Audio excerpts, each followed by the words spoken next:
চায়ের সাথে একবার এই পরোটাগুলো খেয়ে দেখুন। খেতে এত সুন্দর যে বাড়ির সবাই খেলে আপনার প্রশংসায় পঞ্চমুখ।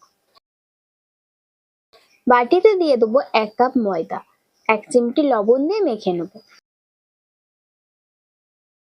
এবার দেবো ৩ চামচ মতো সাদা তেল।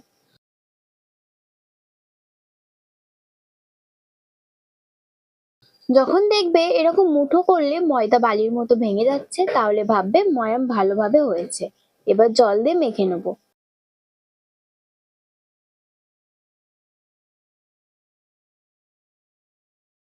ময়দা মাখা হয়ে গেছে। ওপর থেকে ১ চামচ মতো তেল দিয়ে চারিদিকে লাগিয়ে ১০ মিনিট মতো রেস্টে রেখে দেবো। একটা বাটিতে ৩ চামচ সাদা তেল আর ২ চামচ কর্নফ্লোর দিয়ে মিক্স করে নেব। আপনারা কর্নফ্লোরের বদলে ময়দাও ব্যবহার করতে পারেন।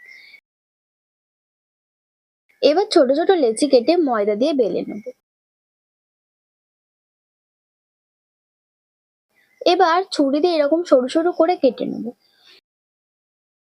ছুরি দিয়ে কাটাটা দেখতে সহজ মনে হলেও বাস্তবে কিন্তু এটা অতটাও সহজ না। তাই খুব ধীরে ধীরে লেয়ার গুলো কাটতে হবে। মিশ্রণটি ব্রাশের সাহায্যে দিয়ে দেবো। এবার এরকম ভাবে লম্বা করে গোল করে নেব।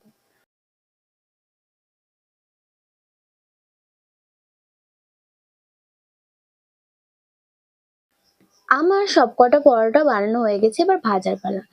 প্যানটা হালকা গরম হয়ে আসলে পরোটাগুলো দিয়ে দেবো। একদম লো আঁচে ঢাকা দিয়ে ৩-৪ মিনিট মতো কুক করে নেবো। এই সময় কিন্তু কোনো তেল ব্যবহার করব না। ৩-৪ মিনিট পর পরোটাগুলো উল্টে দিয়ে আবার ঢাকা দিয়ে ৩-৪ মিনিট মতো কুক করে নেবো।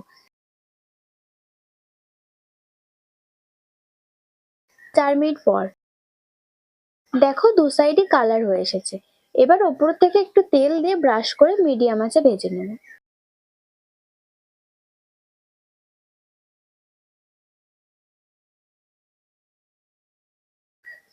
পরোটাগুলো কিন্তু উল্টে পাল্টে ভেজে নেব।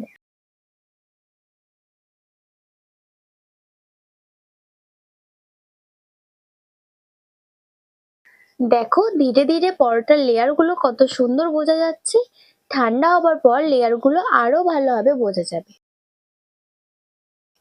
পরোটাগুলো ভালোভাবে ভাজা হয়ে গেছে আর ব্রাউন কালারও চলে এসেছে। এবার নামিয়ে নেব। দেখো পরোটার মধ্যে কত সুন্দর লেয়ার তৈরি হয়েছে। পরোটাগুলো যেমন খেতেও সুন্দর হয়েছে, তেমন খাস্তাও হয়েছে। আমার প্রিয় বন্ধুরা, এই লাচ্চা পরোটার রেসিপিটা কেমন লেগেছে সেটা অবশ্যই কমেন্ট করে জানাবেন। ভিডিওটি ভালো লেগে থাকলে আমার চ্যানেলটি সাবস্ক্রাইব করে ভিডিওটি লাইক করে দেবেন।